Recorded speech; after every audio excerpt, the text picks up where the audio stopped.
So I'm here with Gary Norton and Carl Abbott following Gresley's 3-1 win over Highgate. So Carl, in the end you've got the win, but looked for a second there like it was going to be a very frustrating evening. Yeah, it felt like it was going to be one of those nights where you can't hit a cow's arse with a banjo despite having a million chances and playing some beautiful football, free-flowing, attacking football, getting bodies ahead of the ball. Played some really good stuff tonight. And just the end product was missing, which is unusual because we're not a side that struggles for goals, but sometimes that happens and you have to toil in a game. We kept going until the very end. We asked the lads to trust the process, just keep going, keep plugging away, keep going back to the well.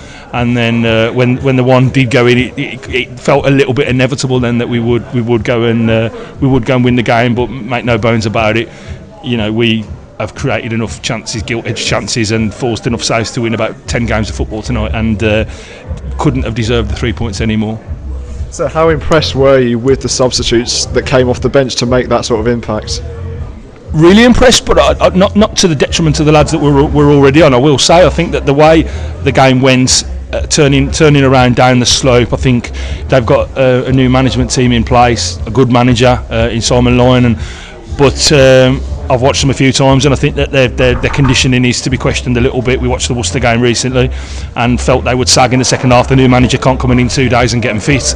They'll be a lot fitter than that in a month's time, and I felt that they would sag. I felt we could hurt them with pace and play a high pressure game in the second half, and the lads that came on were just perfectly equipped in terms of their skill set and ability to exploit that. But the boys that were on the pitch prior to that, I thought Jack Crezzell was excellent in the first half up to his injury, and the lads in the rest of the system allowed them to go and express themselves and hurt them with the pace. In order for Danny Mundy to hurt you with your pace, the ball's got to be put through a Cheerio hoop behind, and so credit to everybody today. I wouldn't like to single anyone out. I thought it was a fantastic performance.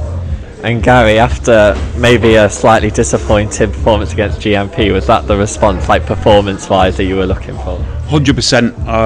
We're a good footballing side, and that's testament to the work, particularly Carl and Tomo have put in with the boys on the training pitch and persisting with it. The pitch is lively, but we're never going to use that as an excuse. But for some reason on Saturday we just looked heavy-legged. We looked a little bit lethargic, and we just couldn't raise ourselves. And in fairness to the boys, we didn't have to question it after the game. They raised it themselves, and they committed to us that it wouldn't happen again. So, but to see some of the football tonight, I thought our profligacy in front of goals was going to cost us, to be honest, because we made some fantastic chances. There was a particular chance, I think, Colo put wide in the first half. The football played up to it was some of the best I've witnessed in all my time here. There's the build-up play, and it was unfortunate it didn't go in. But we were knocking on the door. I was getting a little bit more anxious as the chances went by, and all of a sudden the keeper started pulling ones out the top corner and tipping them over the bar, and it looked like it was going to be one of those nights. And we've all had them, we've all seen them, we've all been on the end of them, we've all seen them as supporters. But the relief when the goal went in, and one of the other coaching staff on the bench said if we got one, we go on and win it. And I'm glad we did, because it was an excellent advert for the type of football that we want to play. We're frustrated with the goal because it was another one that the side hasn't had to work particularly hard for, and we'll work on that. But overall, nobody can be disappointed. You mentioned the substitutes there. For Danny to come on and score the 2 goals, of course he'll get the headlines. But for me, Jack Storer, when he came on, the pass for the second goal, didn't even take a touch. It's just a cross-field ball coming to an awkward angle on a pitch that's a bit lively, and he's absolutely smashed the ball in 60-70 yards into the other flank, and had a massive hand in the goal. His energy, his enthusiasm did help get us going a little bit in the second half, and everybody stepped up. Joe Haynes in particular as well. He's had a little bit out. He's come back in. He's done us another job in another position. His energy, which is the reason that we put him back in the side tonight, deservedly, well I say deservedly, there were a few man of the match contenders, but Joey was one of those that was at the forefront and deservedly won it for me.